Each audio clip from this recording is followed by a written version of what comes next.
আলিকা, হ্যাঁ জানতাম তুমি এই সুন্দর উত্তর দিবে। নামকা নাউমাতিল আরুস, ঘুমিয়ে যাও। আজকে শ্বশুর বাড়ির দুলহানের নেই, ঘুমিয়ে যাও। লা ইউহিব্বুহু আল্লাযী লা ইউহিব্বুহু লা ইউকিযুহু ইল্লা আহাব্বা ইলাইহি। শ্বশুর বাড়ির দুলহান জামাইকে যেরকম ভাবে নিজের আত্মীয় স্বজন ছাড়া কেউ উঠাই না ঘুম থেকে, ঠিক তেরকম নিজের প্রেমিকা ছাড়া, নিজের স্ত্রী ছাড়া যখন তাকে ঘুম কেউ ভাঙ্গাই না, হাসরের দিনও তার ঘুম ওই কবরেও কেউ ভাঙ্গাইবে না। সে হাত্তা ইয়াউমাল কিয়ামা, কিয়ামত পর্যন্ত ঘুমাইতে থাকবে। সুবহানাল্লাহ। সূরা ইয়াসিনের মধ্যে আছে, আল্লাহ বলেন মিম্মার কাদিনা। যখন ইসরাফিল সিংগাই ফু দেবে, আল্লাহ তো ইসরাফিলকে জিজ্ঞাসা করবে, আল্লাহ বলবে ইসরাফিল ফানফাত, ইসরাফিল সিংগাই ফু দাও।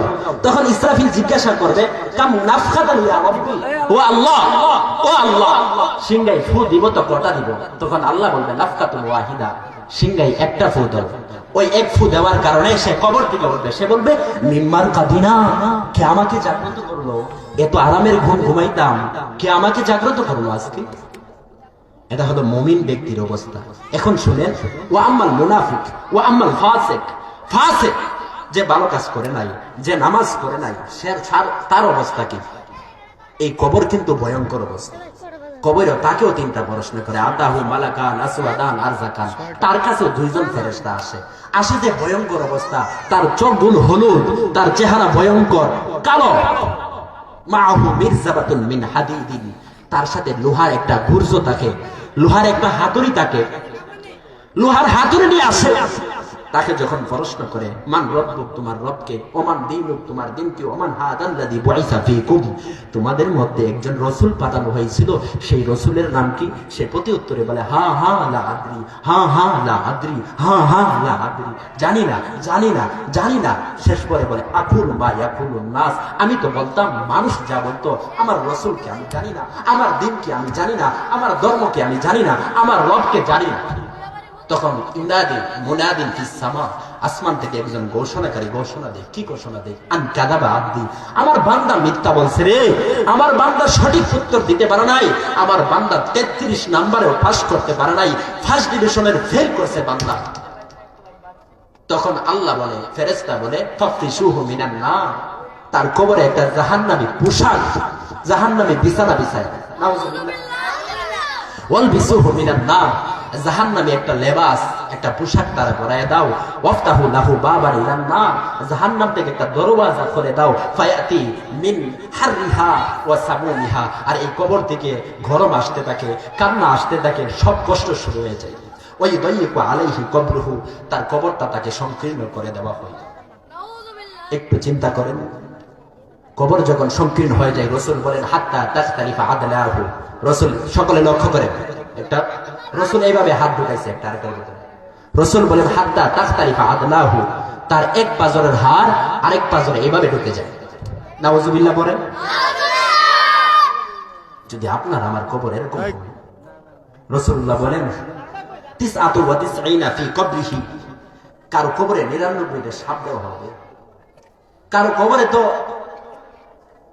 এক কবর সংকীর্ণ হয়ে যাবে, কারো কবর তো জাহান্নামের গর্ত হয়ে যাবে। আও হুফরাতুন মিন হুফারিন নার, জাহান্নামের গর্ত হয়ে যাবে।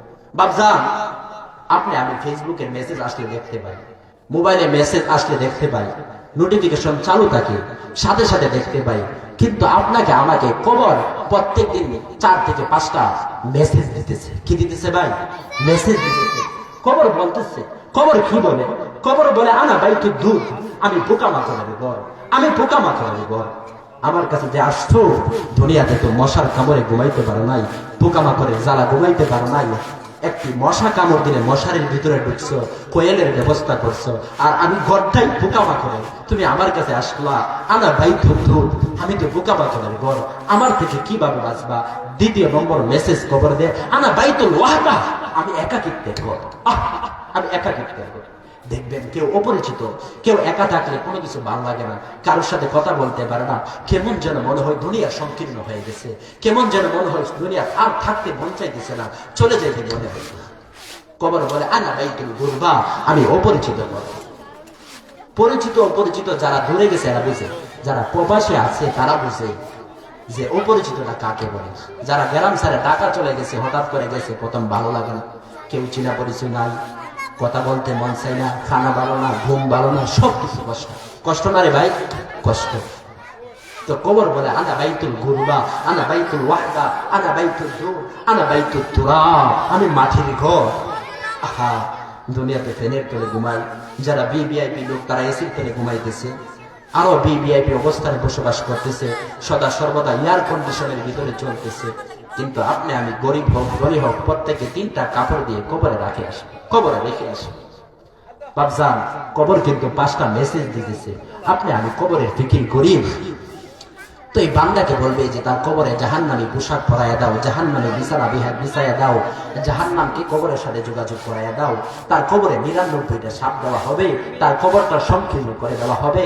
তারপরে কি রাসূল বলেন, ওই দাইয়িকু আলাইহি কবরহু ওয়া ইউকাইয়িদু আলাইহি মাআহু আমা ওয়া আসম, তার সাথে তার কাছে একটা ফেরেশতা নিযুক্ত করে দেওয়া হবে, যে ফেরেশতা হবে অন্ধ, অন্ধ চোখে দেখবে না, বধির কানে শুনবে না, মাউহু মিরজাবাতুন মিন হাদিদিন, তার সাথে লোহার একটা গুর্জ থাকবে, লাউ দরাবা বিহা জাবালুন লাসারা তুরাবান। রাসূল বলেন, ওরে বাপজান, বন্ধু মুহতারাম, আপনাদের বিবেক জাগানোর জন্য কথাগুলি বলতেছি, লাউ দরাবা বিহা জাবালুন লাসারা তুরাবান, কেউ যদি এই গুর্জ দ্বারা দুনিয়ার কোন পাহাড়ে বাড়ি মারে, আঘাত করে, লাসারা তুরাবান, দুনিয়ার পাহাড়গুলি মাটি হয়ে ধূলিসাৎ হয়ে যায়। ফায়াদরিবুহু বিহা দরবাতান, এই লোহার বর্জ্য দ্বারা কবরে মুনাফিককে, যে অপরাধকারী ফাসিক ব্যক্তিকে বাইরেতে থাকবে, ফায়াদরিবুহু বিহা দরবাতান, আঘাত করতে থাকবে। ফলে কি হবে? ফায়াসিহু সাইহাতান ইয়াসমাউহা মা বাইনাল মাশরিকি ওয়াল মাগরিব, এত চিৎকার মারবে রে বন্ধু।